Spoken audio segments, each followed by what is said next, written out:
ஒரு பொருள் குறித்த பல சொற்கள்.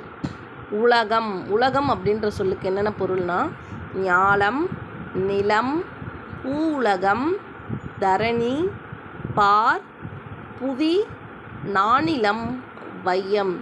இது எல்லாத்துக்கும் ஒரே பொருள் உலகம். அடுத்தது மேகம். மேகம்ன்ற பொருளுக்கு முகில், எழிலி, கொண்டல், மஞ்சு. இதெல்லாத்தோடைய மீனிங் வந்துட்டு மேகம்.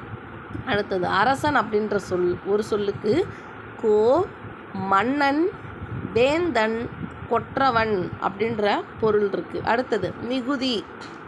மிகுதின்ற பொருளுக்கு என்னென்ன இன்னும் பல சொற்கள் பொருள் என்ன பார்த்தோன்னா சால, தவ, நனி, கூர், கழி. இது எல்லாத்தோடைய பொருள் வந்து மிகுதிக்கு ஈக்குவலாக இருக்குது. அடுத்தது பேசு. கூறு, விளம்பு, மொழி, இயம்பு, உரை. இதெல்லாத்திலும் பேசுன்ற பொருளுக்கு மீனிங்காக இருக்குது.